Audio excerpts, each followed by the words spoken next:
안녕하세요, 여러분. 오늘은 중국에서 논란이 되고 있는 일부 노인들의 행동과 그 배경에 대해 이야기해 보려고 합니다.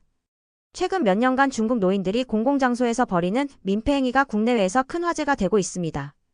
이들은 왜 이런 행동을 하게 되었을까요? 그리고 이러한 현상이 중국 사회와 전 세계에 어떤 영향을 미치고 있을까요? 1. 중국 노인들의 대표적인 민폐 행위. 첫 번째, 광장 춤의 소음 문제. 중국의 대도시 공원이나 광장에서 흔히 볼 수 있는 광장춤은 많은 노인들에게 인기 있는 여가 활동입니다. 하지만 이로 인해 주변 주민들은 큰 소음에 시달리고 있습니다. 일부 노인은 스피커 볼륨을 최대치로 올려 음악을 틀며 춤을 추고 심지어는 다른 사람들과의 충돌도 빈번하게 발생합니다. 해안 지역에서는 광장춤 장소를 차지하기 위해 칼을 들고 위협하는 일이 발생했습니다. 이는 단순한 여가 활동이 아니라 갈등의 원인이 되고 있습니다. 둘째, 크루즈선에서의 난동. 최근에는 호화크루즈선에서 중국 노인들이 벌인 행동이 큰 논란이 되었습니다. 뷔페에서 음식을 서로 빼앗으려다 싸움이 벌어지고 식탁을 뒤엎는 등의 과격한 행동이 이어졌습니다. 이러한 사건으로 인해 일부 크루즈 회사는 중국 시장에서 철수하기로 결정했습니다. 셋째, 해외에서의 민폐 행동. 중국 관광객들, 특히 노년층은 해외에서도 종종 논란이 됩니다. 일본 공항에서는 한 무리가 줄을 서지 않고 새치기를 하다 싸움이 벌어졌고, 한국의 제주도에서는 금연구역에서 담배를 피우며 항의를 받자 오히려 화를 내는 일이 있었습니다. 해양 관광지는 쓰레기 문제로 몸살을 앓고 있으며 일부 관광객들은 자연유산 보호구역에서도 규칙을 무시하는 모습을 보였습니다. 이러한 행동의 배경과 이유. 첫 번째, 급격한 사회 변화와 고령화. 중국은 급속한 경제 성장과 도시화를 겪으면서 전통적인 가족 구조가 약화되었습니다. 과거에는 대가족이 함께 살며 어르신들을 돌보는 문화가 있었지만 현재는 핵가족화로 인해 많은 노인이 외로움을 느끼고 있습니다. 데이터 2022년 기준으로 중국 65세 이상 인구는 약 2억 명으로 전체 인구의 15%를 차지하며 이 비율은 계속 증가하고 있습니다. 두 번째, 사회적 스트레스와 불만. 중국 정부의 의료보조금 삭감 등 복지 정책 변화는 많은 노인들에게 경제적 부담을 가중시켰습니다. 이에 따라 일부 노인은 정부나 사회에 대한 불만을 표출하기도 합니다.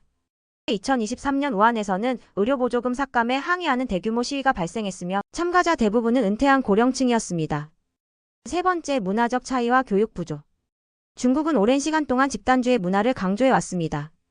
하지만 개인주의적 사고방식이 확산되면서 공공질서에 대한 인식이 부족한 경우도 많습니다. 공공장소에서 줄 서기를 거부하거나 규칙을 무시하는 행동은 이러한 문화적 배경에서 비롯된 것으로 보입니다. 3. 국제사회와 중국 내 반응. 첫 번째, 국제사회의 비판. 중국 관광객들의 민폐 행위는 전 세계적으로 비판받고 있습니다. 특히 일본과 한국에서는 이러한 문제로 인해 관광객 수용 태도가 변화하고 있습니다. 일본에서는 일부 관광지가 중국인 관광객 금지 표지판을 세우기도 했습니다.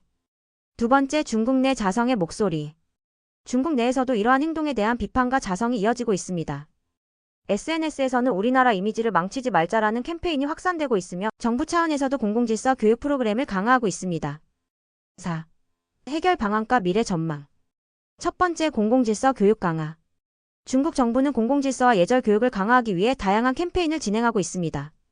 특히 젊은 세대와 노년층 간의 소통을 촉진하여 세대 간 갈등을 줄이는 데 주력하고 있습니다. 두 번째, 지역사회의 역할 확대.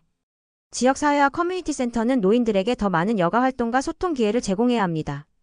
이를 통해 외로움을 줄이고 긍정적인 사회 참여를 유도할 수 있습니다.